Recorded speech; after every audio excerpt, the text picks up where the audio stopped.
జిల్లాలో ఘోర రోడ్డు ప్రమాదం చోటు చేసుకుంది. ఒకే సంఘటనలో ముగ్గురు స్పాట్లో మరణించగా 15 మందికి చాలా తీవ్రంగా గాయాలయ్యాయి. ఇందారం సమీపంలో ఈ సంఘటన చోటు చేసుకుంది. అయితే ఆగి ఉన్నటువంటి ఒక లారీని వెనకాల నుంచి వచ్చి వేగంగా ఢీ కొట్టింది ఒక కారులో ఆ సమయంలో సుమారుగా 18 మంది వరకు ప్రయాణిస్తున్నట్టు తెలుస్తోంది. సో ముగ్గురు స్పాట్లో మరణించగా 15 మందికి చాలా తీవ్రంగా గాయాలయ్యాయి. అయితే క్షతగాత్రులని ఆసుపత్రికి తరలించారు స్థానికులు. సో మృతులంతా కూడా దినసరి కూలీలంట. సో ఆ విజువల్స్లో చూస్తున్నాం. ఆ లేడీకి సంబంధించి కనిపిస్తున్నటువంటి ఆ విజువల్లో కనిపించినటువంటి ఆ మహిళ. సో ఇక్కడ ఇదే ఆ కారు. సో బొలెరో లాంటిది, అది వెనకాలకి దినసరి కూలీలంతా కూడా ట్రాలీ లాంటి దాంట్లో పైన ఒక టర్ప్లిన్ కప్పేసుకొని వెనకాలే కూర్చొని వెళ్తూ ఉంటారు. సో ఎగ్జాక్ట్గా ఇదే ఆ కార్. సో బొలెరో కార్ వెనకాలే ఒక టర్ప్లిన్ కప్పేసుకొని దాంట్లో కూర్చొని దినసరి కూలీలుగా రోజువారీగా వ్యవసాయ పనులకు వెళ్తూ ఉంటారు. సో ఆ క్రమంలోనే ఆగి ఉన్నటువంటి ఒక లారీని ఢీ కొట్టడంతో ఈ సంఘటనలో ఉన్నటువంటి ఆ కూలీలంతా కూడా ఒక్కసారి కింద పడిపోయారు, తీవ్రంగా గాయాలయ్యాయి. ముగ్గురు స్పాట్లో మరణిస్తే మరొక 15 మందికి చాలా తీవ్రంగా గాయాలు. అయితే ఈ సంఘటన పైన ఆ బొలెరో డ్రైవర్ మాట్లాడుకొచ్చారు ఆర్టీవీతో ఎక్స్క్లూజివ్గా. సో ఏం మాట్లాడారో చూద్దాం. किधर से आए? महाराष्ट्र से करीमनगर जा करीमनगर से किधर? क्यों? वो नाट लगाने के लिए। कितना कितना आदमी है? वो पूरा गाड़ी है ना, 3 गाड़ी है ना उधर? नहीं 3 गाड़ी नहीं, एक ही गाड़ी था। हमारा फ्रेंड है वो, हमारा ये गाड़ी वाला फ्रेंड। हम आया अभी रुका। कैसा एक्शन करा? इधर गाड़ी रोकने वाले थे,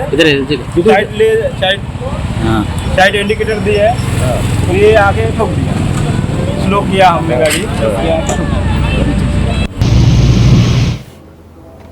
రైట్, మహారాష్ట్ర నుంచి కరీంనగర్ వైపుకి వెళ్తున్నారంట.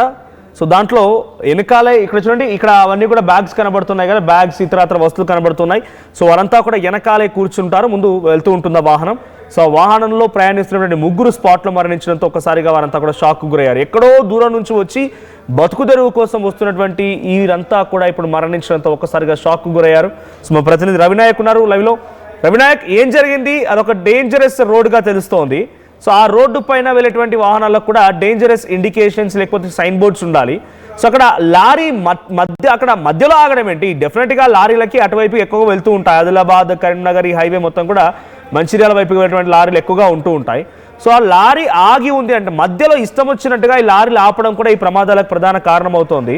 సో ప్రజెంట్ ఈ ఇన్సిడెంట్ గల కారణం ఏంటి? గాయపడిన వారి పరిస్థితి ఎలా ఉంది? ఏదైతుందో అందరినీ కలిచివేసింది, ఒక రకంగా ఇబ్బంది, కన్నీళ్లు పెట్టిస్తున్న పరిస్థితి కనబడుతుంది. అయితే మహారాష్ట్రకు చెందిన బొలెరో వాహనం, బొలెరో ట్రాలీకి సంబంధించిన వాహనంలో దాదాపుగా 23 మంది నేరుగా కరీంనగర్కు పొట్టకుటి కోసం పనికి వెళ్తున్న పరిస్థితి కనబడుతుంది. అయితే పనికి వెళ్తున్న తరుణంలో ఇందారం దగ్గర డ్రైవరు బొలెరో క్యాంపర్ ఏదైతుందో ఆ ట్రాలీని ఆపి తను నిత్యావసర దానికి పోవడం జరిగింది. అంటే కాలకృత్యాలకు పోయిన తరుణంలోనే ఆగి ఉన్న బొలెరోను వెనక నుండి లారీ ఢీకొట్టిన పరిస్థితి. యాక్సిడెంట్ అయిన సమీపంలో అక్కడికక్కడే ముగ్గురు చనిపోయారు, 11 మందికి గాయాలైన పరిస్థితి, మరికొంతమంది విషమంగా ఉన్నట్టు తెలిసింది. వీరిని మంచిర్యాల ఏరియా ఆసుపత్రికి తరలించిన పరిస్థితి కనబడుతుంది. యాక్సిడెంట్లో చనిపోయిన వారు పేర్లు కనుక చూసినట్టుకైతే ఒకరి పేరు మీరా అనిల్ చెబుతున్నారు, మరొకరు నీలు అని చెబుతున్న పరిస్థితి, ఇంకొక మూడో వ్యక్తి పేరు ఈలీబాయిగా చెబుతున్న పరిస్థితి. వీళ్ళంతా కూడా అటు చంద్రపూర్ సరిహద్దు ప్రాంతమైనటువంటి ఆళ్లపల్లి ప్రాంతం నుంచి వస్తున్న పరిస్థితి. వీళ్ళు కరీంనగర్కు డైలీ లేబర్గా పోతున్న పరిస్థితి కనబడుతుంది. అయితే వీళ్ళు నేరుగా ఒక వాహనం అంటే పెద్ద వాహనానికి డబ్బులు కూడా పెట్టలేని పరిస్థితి, కడు పేదరికంలో రోజువారీగా కూలి పని చేసుకునే వీరు ఈరోజు అదే కూలి పనికి పోతున్న తరుణంలోనూ యాక్సిడెంట్ లో చనిపోయిన పరిస్థితి కనబడింది. ఇప్పటి వరకు కనీసం ఎవరు లేరు అంటే మనం అర్థం చేసుకోవచ్చు పరిస్థితి. వారిదేమో మహారాష్ట్ర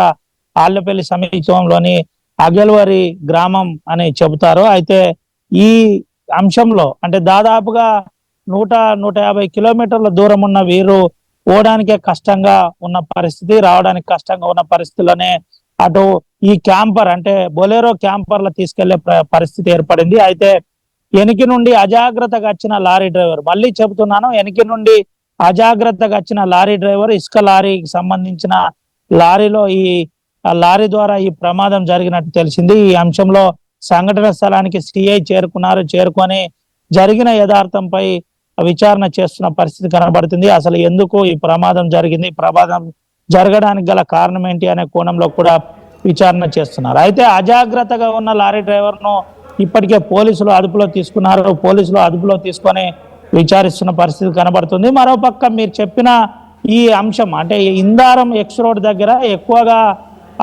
యాక్సిడెంట్లు జరుగుతుంటాయి. ప్రమాదానికి ప్రధాన కారణం ఏంటంటే అధికారులు పూర్తి స్థాయిలో ఒక లైజనింగ్ లేకపోవడం, సిగ్నల్ బోర్డ్స్ నుంచి మొదలుకొని చివరి స్థాయి వరకు అంటే ఈ కార్నర్ దగ్గర అధికంగా యాక్సిడెంట్లు జరుగుతుంటాయి. ఈ యాక్సిడెంట్లలో ప్రధానంగా అధికారుల తప్పిదం కూడా ఉంది. ఎక్కడెక్కడ ఏ అంశాన్ని ఏర్పాటు చేయాలి, ఎక్కడ స్పీడ్ బ్రేకర్ పెట్టాలి, పెడితే ఏ దూరంలో పెట్టాలనే కోణంలో కూడా కనీసం దాని మీద పట్టించుకోవట్లేదు. అధికారులు కూడా దృష్టి పెట్టకపోవడం కొంతమేరకు యాక్సిడెంట్లు తగ్గినప్పటికీ ఇంకా ఇలాంటి అజాగ్రత్తగా వస్తున్న లారీల వల్ల, నేరుగా ఓవర్లోడ్తో వస్తున్న లారీల వల్ల ఇలాంటి ప్రమాదం జరుగుతున్న పరిస్థితి. ఓవర్ నైట్ ఇసుక కొట్టడంతో పాటు ఓవర్ నైట్గా పనిచేయడం, లారీ డ్రైవర్లకు రెస్ట్ లేకపోవడం, ఇలాంటి అంశాల్లో ప్రమాదంగా ఇబ్బందికర వాతావరణం ఏర్పడింది. యాక్సిడెంట్ జరిగే ప్రమాదం ఉంది. అభము శుభము తెలియని రోజు రెక్కాడితే గానీ మహిళలు ఈరోజు ప్రాణాలు చెప్తున్నాడు.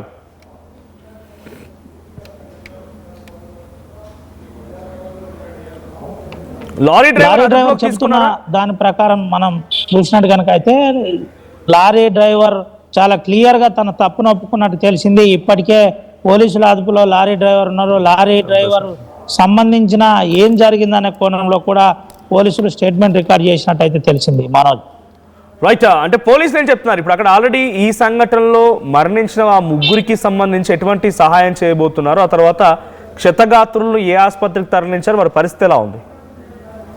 మనోజ్, ఎవరైతే చనిపోయిన వారు ఉన్నారో చనిపోయిన వారిని ఏరియా ఆసుపత్రికి తరలించే పరిస్థితి, వారి 3 బాడీలు మార్చరీలో ఉన్నాయి. ఒక రకంగా చెప్పాలంటే ఇక్కడ నుంచి మార్చరీ నుంచి వారి శవాలను కొండపోవడానికి అంబులెన్స్ కూడా వారి దగ్గర ఆ సౌకర్యం కూడా లేని పరిస్థితి. కడు పేదరికం, కన్నీళ్లతో వాళ్ళు రోధిస్తున్న పరిస్థితి కనబడుతుంది. వారి కుటుంబ సభ్యులకు సమాచారం అందుకున్న తర్వాత చంద్రపూర్ జిల్లా నుంచి ఇక్కడికి వస్తున్నట్టు మనకైతే సమాచారం ఉంది. అయితే పోలీసులు కొంతమేరకు వారికి సాయం చేసే ప్రయత్నం చేస్తున్నట్టు మనకు తెలిసింది. ఈ అంశంలో స్థానిక ఏసీపీతో పాటు కొంత కమిషనర్ కూడా రెస్పాండ్ అయినట్టు మనకు తెలిసింది. డీసీపీ కూడా ప్రమాదం ఎట్లా జరిగింది అని ఆరా తీసే ప్రయత్నం చేస్తున్న పరిస్థితి కనబడుతుంది.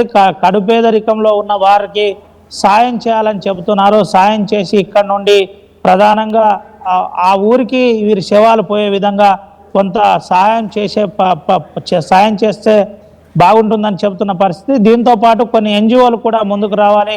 వాళ్ళు కడపేదరికంలో ఉన్నవారు కాబట్టి వారికి సాయం చేయాలని చెబుతున్న పరిస్థితి అయితే కనబడుతుంది. ఓవరాల్ అంశం కనుక చూసినట్టు కనుక అయితే అటు లారీ డ్రైవర్ అజాగ్రత్తనే దీనికి ప్రధాన కారణం. పక్కన పెట్టున్న బొలెరో ట్రాలీకి నేరుగా తాకడం వల్ల, వెనక నుండి గుద్దడం వల్ల ఈ ప్రమాదం జరిగింది. ఈ ప్రమాదంలో ముగ్గురికి అక్కడికక్కడే చనిపోయిన పరిస్థితి. చనిపోయిన తర్వాత మనం ఆర్టీవీ ఎక్స్క్లూజివ్ విజువల్స్ కూడా చూడొచ్చు. అందులో ఉన్న సామాన్లు కావచ్చు, మిగతావన్నీ కూడా చెల్లా చెదురుగా పడిపోయిన పరిస్థితి. పెద్ద ప్రమాదం తప్పింది. ఒకవేళ కనుక ఇంకా బలంగా అజాగ్రత్తగా ఉంటే 23 మంది అక్కడికక్కడే చనిపోయే ప్రమాదం ఉండే. కాబట్టి దీనిపై ఇప్పటికైనా పోలీసులు సీరియస్గా తీసుకోవాలి. లారీ డ్రైవర్లకు సంబంధించి ఎప్పటికప్పుడు వారి పరిస్థితిలో ట్రాకింగ్ ద్వారా చూడాలి. అయితే ఇసుక నిబంధనల ప్రకారం ట్రాకింగ్ ఉండాలి. ఈ ట్రాకింగ్ ఎక్కడ లేకుండా ఓవర్ స్పీడ్తో నడపడం, అజాగ్రత్తగా నడపడం, ఇలాంటి ప్రధాన అంశాలతోటి నష్టం జరుగుతుందని చెబుతున్న పరిస్థితి. అంటే ఈ లారీ కాదు, మనం ఓవరాల్గా ఆ ప్రాంతాల్లో వస్తున్న లారీల అంశం కనుక మనం పరిశీలించినట్టుగైతే ఓవర్ స్పీడ్గా పోయే లారీలు, టార్గెట్ను రీచ్ కావాలని వెళ్తున్న లారీలు, ఇలాంటి వాటికి ప్రమాదకరంగా మారుతున్న పరిస్థితి. దీనిపై అధికారులు కూడా అప్రమత్తంగా ఉండి వెంటనే చర్యలు తీసుకునే విధంగా చూడాలని ప్రజా సంఘాలు చెబుతున్న పరిస్థితి కనబడుతుంది. ఓవరాల్ అంశం కనుక చూసినట్టు కనుక అయితే ఈరోజు ఇందారంలో జరిగిన ఘటన అందరినీ కలిచివేస్తుంది, కన్నీళ్లు పెట్టిస్తున్న పరిస్థితి కనబడుతుంది. ఈ యాక్సిడెంట్ లో కడు పేదరికంలో మగ్గుతున్న ముగ్గురు చనిపోయిన పరిస్థితి. సో మొత్తంగా మంచిర్యాల జిల్లాలోని ఇందారం దగ్గర ఒక ఘోర రోడ్డు ప్రమాదం చోటు చేసుకుంది. మహారాష్ట్ర నుంచి కరీంనగర్ వైపుగా వెళ్తున్నటువంటి ఒక బొలెరో క్యాంపర్ వెనకాలే టర్ప్లైన్ కవర్లు కట్టేసుకొని వెనకాల దినసరి కూలీలు కూర్చున్నారు. సో సుమారుగా 23 మందితో వస్తున్నటువంటి ఆ వాహనం వాళ్ళకి నిత్యావసర సరుకుల కోసమో లేకపోతే ఏదో కారణం కోసం మధ్యలో ఆగింది రోడ్డు పక్కనే. దీంతో ఆ టర్నింగ్ దగ్గర కొంత ఎక్స్ట్రీమ్, అదొక యాక్సిడెంట్ ప్రోన్ జోన్ కూడా. సో అక్కడ ఒక లారీ వేగంగా వచ్చి ఆగినటువంటి బొలెరోని ఢీ